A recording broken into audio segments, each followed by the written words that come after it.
Welcome back. Despite yesterday's Browns win, there were two concerning injuries on the field. Cornerback Denzel Ward is still in concussion protocol, and Jeremiah Owusu-Koramoah is out of the hospital after suffering a neck injury. This was a chance when fans saw the quick-moving medical team in action here. So senior health correspondent Monica Robins got a chance to take us behind the scenes of what they actually do. Every game begins here, the X-ray room. Obviously, you know what it's for in the event of an injury, but what you don't know is that it's ground zero for the medical team and referee 60 minutes before game time. So we all introduce ourselves so all the faces and names are together, and we really go through the details of the stadium.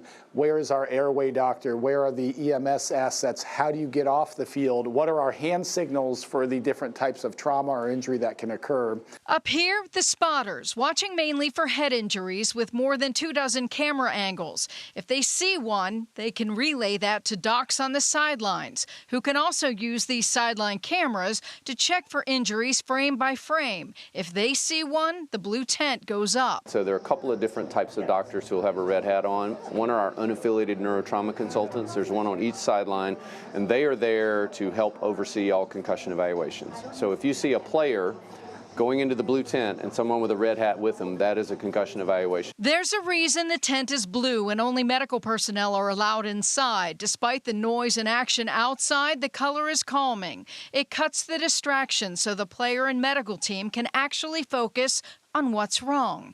But not every suspected concussion is one. We do 3 to 4 negative concussion evaluations for every one concussion that we diagnose, meaning that most of the time that players go in the blue tent, they're going to get cleared.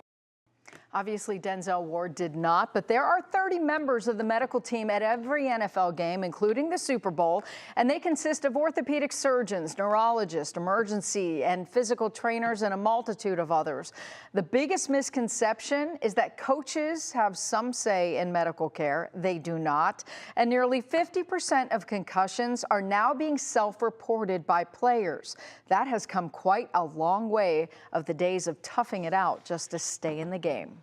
Well, you know, it's just a critical job when, that's their livelihood, that's their career. You know, it depends on their health and how they're doing. Absolutely. But it's interesting that they are self-reporting because you're right. There's been this atmosphere of you stick it out, you go, you fight.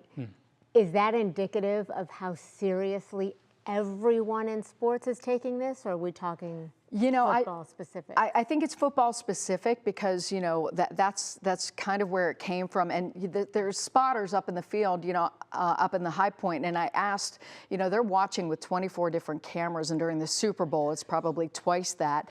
And what's really interesting about football, they have a button up there where they can actually hit that button and stop the game for a medical reason. Wow. You know, what other sport can do that?